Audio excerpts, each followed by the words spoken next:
বাংলাদেশের অর্থনৈতিক সমুদ্র সীমায় অবৈধভাবে প্রবেশ করে ইলিশ সহ বিপুল পরিমাণ মাছ লুট করছে ভারতীয় জেলেরা। নৌবাহিনীর তৎপরতায় চলতি মাসে আটক হয়েছে ৪৮ জন ভারতীয় জেলে। জব্দ হয়েছে প্রায় ১০,০০০ কেজি সামুদ্রিক মাছ। স্থানীয়দের আশঙ্কা, এমন ঘটনার পুনরাবৃত্তি দেশের মৎস্য সম্পদকে হুমকিতে ফেলছে। বিস্তারিত ডেস্ক রিপোর্টে। সমুদ্রের ১,১৮,০০০ বর্গ কিলোমিটার জলসীমার মধ্যে তীর থেকে ২০০ নটিক্যাল মাইল পর্যন্ত বিস্তৃত অর্থনৈতিক সমুদ্র সীমায় মাছ শিকারের অনুমতি কেবল বাংলাদেশি জেলেদের। কিন্তু দীর্ঘদিন ধরে ভারতীয় জেলেরা সীমান্ত অতিক্রম করছে। বিশেষ করে মাছ ধরার মৌসুমে এই অনুপ্রবেশ বেড়ে যায় কয়েক গুণ। নৌবাহিনীর সাম্প্রতিক অভিযানে মোংলা উপকূলে আটক করা হয় ৪৮ ভারতীয় জেলে ও একাধিক ট্রলার। জব্দ করা হয় প্রায় ১০,০০০ কেজি ইলিশ ও অন্যান্য সামুদ্রিক মাছ। বাংলাদেশের সীমানা পেরিয়ে চলে এসেছি। আসার পরে দেখি আমাদের নিবি তাড়াতে আমরা তাড়াচ্ছি, ছুটতে দেখি মেশিন ফলস হয়ে গেছে। তারপরে আমাদের ধরে যার টানতে বাংলাদেশের সীমানা পেরিয়ে চলে এসেছিল ৫-৭ কিলোমিটার ১০ কিলোমিটার হবে। এবার বাংলাদেশের ফৌজগার্ড আমাদের তাড়া করেছে, আমরা ভয়ে ইঞ্জিন বাড়িয়ে চলে যাচ্ছিলাম, সেই সময় আমাদের ইঞ্জিন ফলস করে গেছে। গভীর সমুদ্রে অভিযানকালীন সময় আমার বাংলাদেশের কোনো জেলেরা মাছ ধরে না।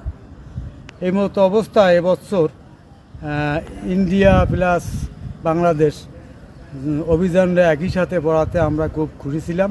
কিন্তু পরবর্তী সময় আমার সুন্দরবনের কোনো পাস পারমিট নাই, আমার জেলেরা এইগুলো সমুদ্রে যায় না।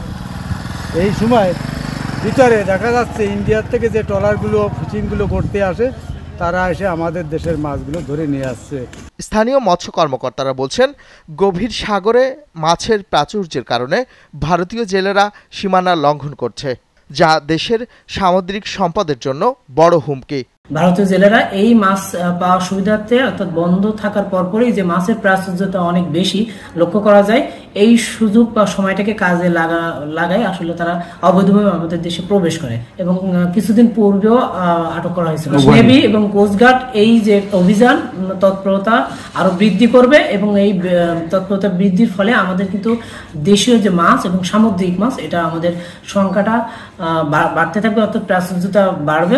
বাংলাদেশের সমুদ্র সীমানায় ইন্ডিয়ান জেলে মাছ মারার জন্য নৌকা সহ ঢুকলে, প্রবেশ করলে তাদেরকে আটক করে গত ১৪ই জুলাই এরকম ২টা মাছ ধরা ট্রলার এবং ৩৪ জন জেলে নৌবাহিনী কর্তৃক আটক হয়। পরে থানায় এসে মামলা রুজু হয়। পরবর্তী তাদেরকেও বিজ্ঞ আদালতে প্রেরণ করা হয়। চলতি মাসে পরিচালিত অভিযানে বিপুল পরিমাণ মাছ ও একাধিক ট্রলার জব্দ করা হয়েছে। স্থানীয়দের মতে, এভাবে অনুপ্রবেশ চলতে থাকলে সাগরের বড় অংশের সম্পদ হাতছাড়া হয়ে যাবে। আল নোমান, নিউজ ডেস্ক।